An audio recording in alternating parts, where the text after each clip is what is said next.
ఆంధ్రప్రదేశ్ ముఖ్యమంత్రి నారా చంద్రబాబు నాయుడు గారు నిన్నటి రోజున పోలవరం ప్రాజెక్ట్‌ని సందర్శించడం జరిగింది. ఏదైతే అక్కడ జరుగుతున్నటువంటి పనులు కావచ్చు, వాటన్నిటిని కూడా సాధ్యమైనంత త్వరగా పూర్తి చేయాలని చెప్పేసి అధికారులకు కూడా ఆదేశాలిచ్చారు. తదనంతరం పోలవరం ముంపు ప్రాంత బాధితులందరితో కూడా ఒక సమావేశం ఏర్పాటు చేసి 2027 డిసెంబర్ కల్లా ఖచ్చితంగా పోలవరం ప్రాజెక్ట్‌ని పూర్తి చేసి తీరుతామని, మీ అందరికి కూడా పునరావాసం ప్యాకేజీలు చెల్లిస్తామని చెప్పి చెప్పుకుంటూ వచ్చారు. ఇదే అంశంపై మనం పూర్తి వివరాలు తెలుసుకునే ప్రయత్నం చేద్దాం. మనతో ఉన్నారు doctor Bharat Reddy, senior journalist. Sir నమస్కారం అండి. నమస్తే అండి. పోలవరం ప్రాజెక్టు ఇంతవరకు మనం చూసుకుంటే ఆంధ్రప్రదేశ్‌కి జీవనాడి. ఇది పూర్తయితే రాష్ట్రం మొత్తం బాగుపడుతుందని సుదీర్ఘ ప్రసంగాలు వింటూనే వస్తున్నాం. అయితే నిన్నటికి రోజున చంద్రబాబు గారు దాని పట్ల ప్రత్యేక శ్రద్ధ తీసుకొని ఇప్పటివరకు ఆయన ప్రతి సోమవారం పోలవరం అని చెప్పేసి ప్రత్యేక కార్యక్రమానికి లేవనెత్తారు ఆయన. 2014 నుంచి 19 మధ్యలో అదే విధంగా పరుగులు పెట్టించారు. ఇప్పుడు కూడా నిన్నటి రోజున ఆయన అక్కడ పర్యటించి మొత్తంగా పనులు, డయాఫ్రామ్ వాల్, కొత్త డయాఫ్రామ్ వాల్ నిర్మాణం ఏ విధంగా కొనసాగుతుంది, ముంపు ప్రాంత బాధితులకి ఆ అమౌంట్లకు సంబంధించి కూడా చర్చలు నిర్వహించారు. ఈ అంశం గురించి మీరేమంటారు? మీరు చెప్పినట్టుగా పోలవరం అనేది ఒక ఆంధ్రప్రదేశ్ రాజకీయాల్లో ఒక గత 50 సంవత్సరాలు అనుకుంటాను. అప్పటి నుంచి కూడా పోలవరం కట్టాలి, పోలవరం కట్టాలి, పోలవరం కడితే ఆంధ్రప్రదేశ్ సస్యశ్యామలం అవుతుంది అని చెప్పి కొంత సినిమాలు కూడా వచ్చిన సందర్భాన్ని చూడడం జరిగింది. పోలవరం ప్రాజెక్టును పూర్తి చేయాలి, జాతీయ హోదా ప్రాజెక్టు లభించాలి. ఇవన్నీ కూడా ఆంధ్రప్రదేశ్ విభజన చట్టంలో భాగంగా చూసుకున్నట్టయితే ఆంధ్రప్రదేశ్ విభజిత ఆంధ్రప్రదేశ్కి పోలవరాన్ని మాత్రం కేంద్రం అప్పుడున్న విభజన చట్టంలో కేటాయించడం జరిగింది. మొదటి ముఖ్యమంత్రిగా చంద్రబాబు నాయుడు ప్రమాణ స్వీకారం చేయడం జరిగింది.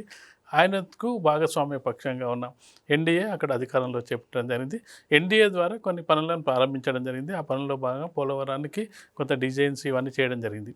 అయితే ఎప్పుడైతే తన పార్టీ అధికారంలో కోల్పోయిందో పోలవరం ప్రాజెక్టుకు సంబంధించి ఎక్కడెక్కడ పనులు ఆగిపోవడం జరిగింది. చంద్రబాబు నాయుడు గారు చెప్తున్నట్టుగా దానివల్ల దాదాపు 5,200 చిల్లర కోట్లు జగన్మోహన్ రెడ్డి వాళ్ళు నష్టపోవడం జరిగింది. మేము ఇప్పుడు దాన్ని రిపేర్ చేయాలంటే మళ్ళీ అదనంగా 25,000 కోట్లు అవుతున్నాయని చెప్పడం జరిగింది. పోలవరాన్ని ఒక హామీ కూడా ఇవ్వడం జరిగింది.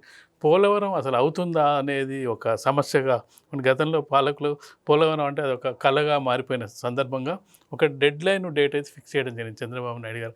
వచ్చే పుష్కరాల లోపు నేను పోలవరాన్ని పూర్తి చేస్తాను.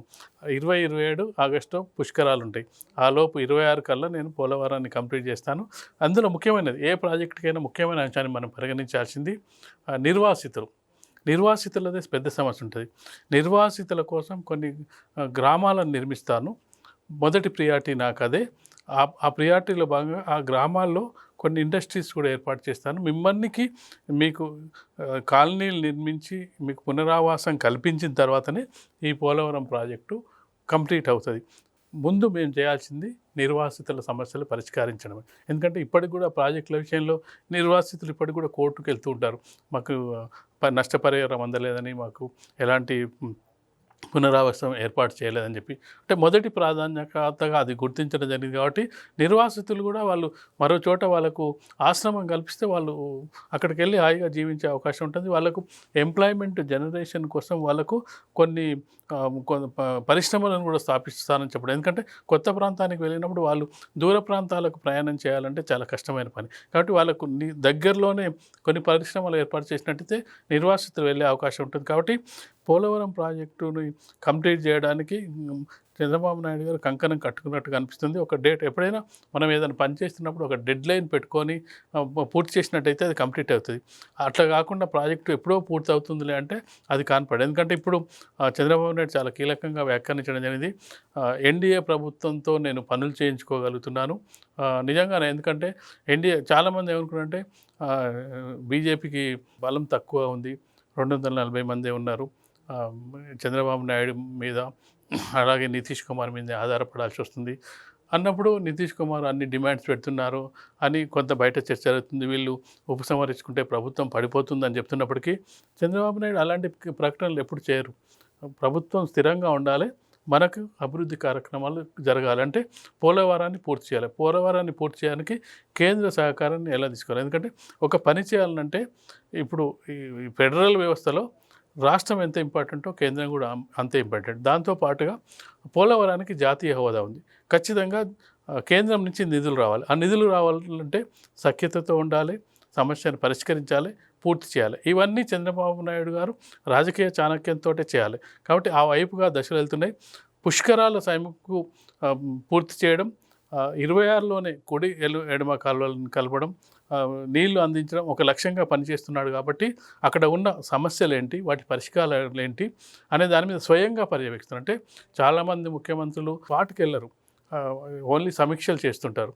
అక్కడికి వెళ్ళినప్పుడు అధికారులు కూడా అలర్ట్ అవుతుంటారు, మంత్రులు అలర్ట్ అవుతుంటారు. అక్కడ డెడ్ లైన్ పెట్టి వస్తారు, ఈ వీక్లో ఇంత పని జరిగిందిగా, నెక్స్ట్ టార్గెట్ ఎంతవరకు, అంటే ఇవన్నీ పెడుతున్నప్పుడు ఏంటంటే పని ఫాస్ట్గా జరిగే అవకాశం ఉంటుంది. కాబట్టి ఖచ్చితంగా చంద్రబాబు నాయుడు గారు పెట్టుకున్న టార్గెట్ ప్రకారం 2026లో పూర్తి చేసి 27లో పుష్కరాలు అక్కడ జరిగినట్టయితే దాదాపుగా అంటే ఆంధ్రప్రదేశ్ ప్రజల స్వప్నం కళ నెరవేరే అవకాశం అయితే ఉంటుంది. Thank you. Please subscribe to Leo News for more videos.